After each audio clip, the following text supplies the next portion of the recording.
So here you go, guys, the moment that I've definitely been waiting for, to show you what our SP and SP2 now looks like. And you know what? Up until yesterday, I was gonna go as far as saying these are some of the coolest bikes that I've ever come into contact with until this turned up. This is one of my top 3 dream bikes. 1299 Panigale S Anniversario Edition, number 443 of 500 ever made. This bike was an instant collector's bike from the minute it was brought to production. This will set you back a cool £24,000, and it is actually in stock with us now. It's got me thinking. Anyway, moving on. Still very, very stoked with how these two have come out. So on the right here, we have my SP, and this is Sean's SP2. Following on from the last video, I did mention that Sean was going, balls out. It's going to be like a complete track bike, whereas I am keeping mine as a road bike. That's also going to be used on track. So of course, I've still got headlights and the likes. So let's start with my bike, the better bike. So for those of you that didn't watch the last video, this bike was completely standard when I bought it. So it had the original SP fairings. I went for Altmark fairings that I actually bought. They were brand new, but they were used, so they were cheap as chips. And then I got them painted myself.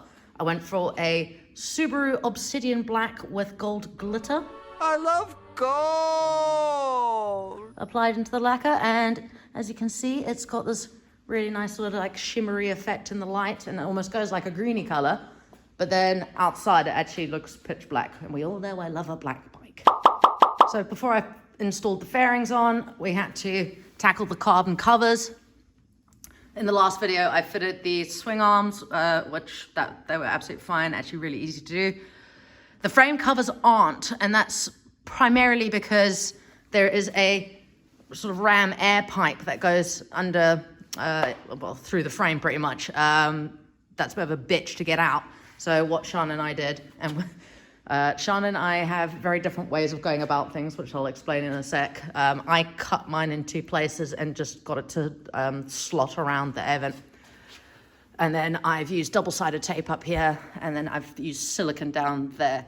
In terms of fit, these being the Amc Carbon Covers, I got them off eBay.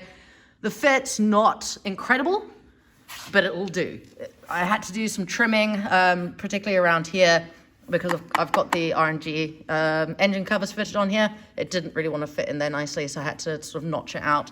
And then just in general, like you can see, there's actually quite a substantial gap there, but from, like a meter away, looks good. And I just want to reiterate that the reason we're putting the carbon covers on is more for protection than for fashion, but they do look pretty sweet, I won't lie.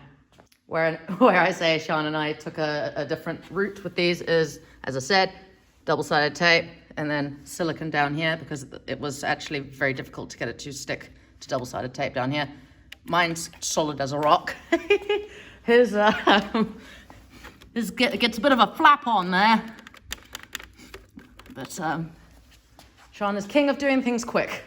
So I went for the RNG engine case covers. I went for them primarily because it completely covers the entire face, and I don't like scratchies. The one thing that I will say is this did not fit well on this side. It comes with these little sort of like plastic washers that have to be seated in behind here, and I just couldn't get this one to fit. I ended up having to glue it on and cut it down a little bit. It was a bit of faff, so a bit disappointed in that respect. But this one just bolted straight on, and very, very simple process. It's quite literally belly pan off, small bracket, a few bolts, that's it. Sean went for some, I don't know, he just bought these off eBay. They're sort of like half cover. I mean, they'll do. I think they're made out of fiberglass. And then I think he went for the same the other side, yeah. And then same principle the other side. The only reason why I wanted like full ones is if it goes in gravel, like it can still get around to bits. But at the end of the day, they were a lot cheaper, I believe. Got the actual crash protectors fitted now. One point to note, and this may be because I'm not someone that really likes reading instructions. There is one long bolt and there's one short bolt. Make sure you put the long bolt on this side. Actually, just quickly circling back to the frame protectors, R&G do two variations. One is a non-drill set, and one you actually have to drill through the fairings, which obviously makes them a little bit cheaper. So the irritating thing with the 2017 and onwards models is technically you're drilling through two parts of the fairings. So you're drilling through this top section, but also you have to notch out the side fairings. So I have tried my level hardest to get it looking as flush as possible. It was a little bit sort of trial and error, but really what you're doing is marking it from the back of the fairing, using a stepper drill to try and make a perfect hole, and then feathering off the edge down here to make sure that it all sits in perfectly. So good luck. And here's what it looks like when you don't give a Oh, Sean. Oh, well, if it fits, it sits. Now, I'll make a point that these fairings were not easy to fit. There was a lot of swear words and tears. But eventually I did get it to all line up properly. It's a little bit trickier with road-going fairings because everything splits in so many different places, particularly on the front, and the rear seat splits in half. If you look at Sean's, which we'll do a proper little walk around on his just now, obviously the whole nose cone is in one piece, and then the whole tail unit is in one piece as well. So it was like vastly quicker to get this done than on mine. But hopefully it's not going to be too much of a hindrance every time that I need to take these off to do either maintenance or something like that. But I will say that even down here, I'm missing a bolt there because I just can't get it to go in. Oh! With the 2017 models, you have this cover that fits into the frame. Because the carbon cover is now fitted, it meant that this little panel here was very, very difficult to get in. I kind of cut little notches into the plastic retainer that sits behind it, just so it could like bend a little bit, and then just press quite hard, to be honest, and it went in. So if you are trying to do that, then just persevere. It'll go in eventually. Power bronze screen all fitted up. Again, it was a little bit of faff to get that to fit the aftermarket front end, but we got there in the end. And then, just so you can actually see it in its entirety from the back, obviously I've got a tail tidy fitted because, again, this is going to be my road bike / track bike, whereas Sean's full track. It's not a bad quality tail tidy considering it only costs £30 off eBay. And then we've got my Scorpion exhaust. One thing I will point out actually with this exhaust, and that is going to be the next video, is the fact that since fitting it, it's very flat in the rev range now. I don't know if it's because there's very little back pressure or, you know, like these bikes are so highly strung these days that just a little interruption in airflow will throw them off completely. I'm going to go get this match. We're going to see what figures it makes. I'm very excited for that. As mentioned in 2 videos now, Sean does have this little SP Engineering stubby. Again, he's getting his not mapped, but he's going to get a dyno just to see what figures it makes with this exhaust. He also got this wonderful exhaust bracket here, which there's a guy on the same estate as us that can do CNC bits, which we've just found out. So happy days. So this exhaust doesn't need a bracket, but as I mentioned, he did get a massive exhaust, which is somewhere. If I find it, then I'll show you. That will require this, and he's just kept it on because it does kind of look cool.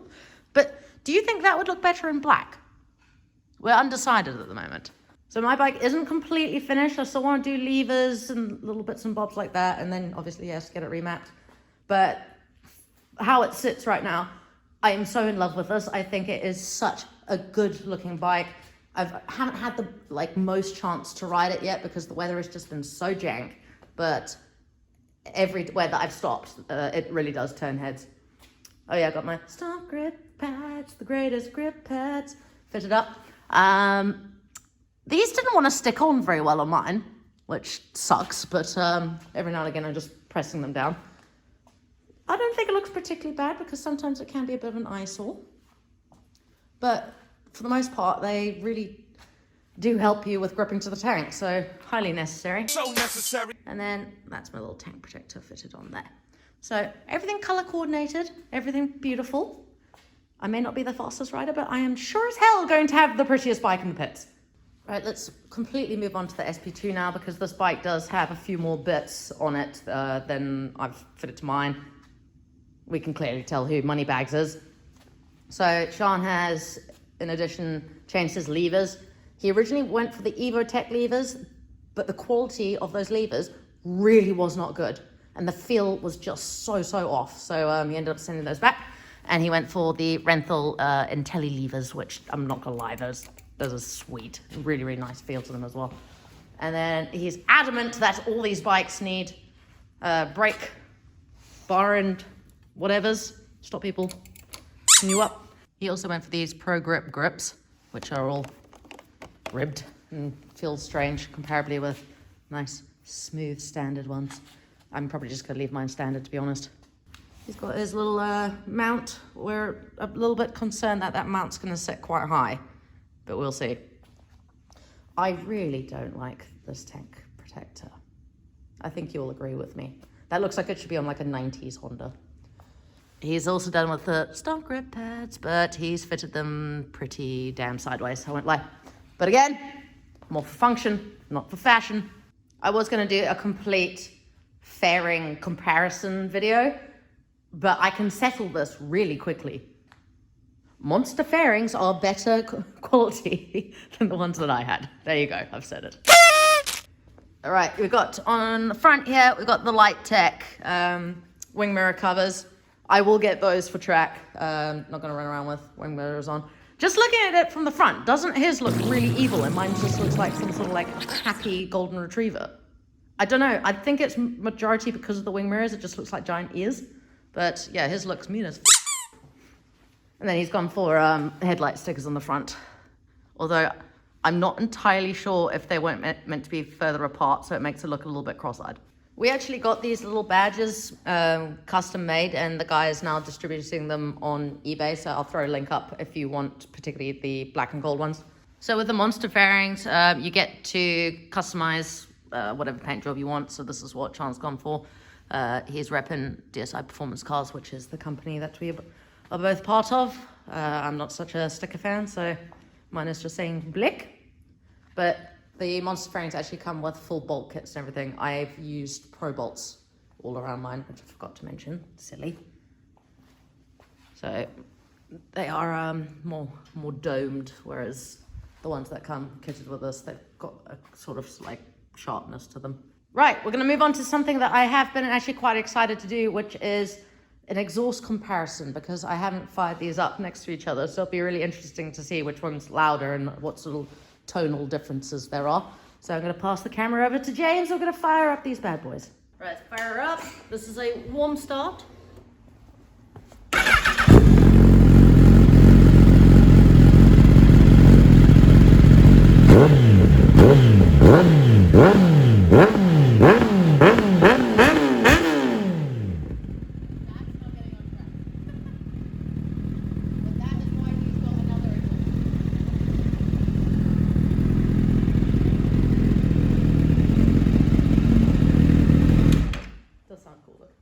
Again, warm start on my bad boy.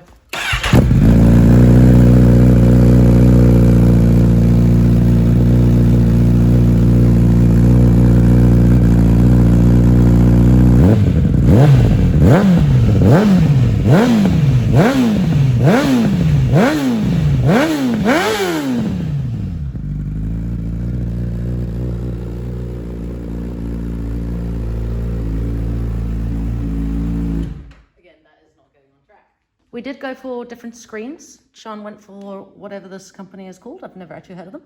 But if you look at it from the side, it's like a proper dome. It's like, I know they're called double bubbles, but that's a pretty prominent bubble. Look at that, you can fit your whole head under there. Whereas when you look at the Power Bronze ones, it's still kind of got this agile kind of like line at the front. And you can just about get your face under. That's like a dream garage. I mean, the SP and the SP2 is so similar, but still. I mean, I would say, get in the comments, which bike would you have? If you don't pick the Ducati, we're going to have words. So there you have it, guys. That's nearly the complete product. I'm very happy with how it's all turned out so far, but I still have a few bits and bobs to buy for mine. And then, yeah, next video, we're going to do some dyno runs. So get in the comments, what figures do you think his is going to make not being mapped and with a stubby can and a long can? That's one. And then what do you think mine's going to make with a Woolwich reflash with that stubby Scorpion exhaust? Be interested to hear your thoughts. Thanks so much for watching, guys. Catch you in the next one. And hopefully it will be a video where I get to ride this. And remember when I said I wasn't like overly fussed about what power the bike makes? Turns out I was completely lying.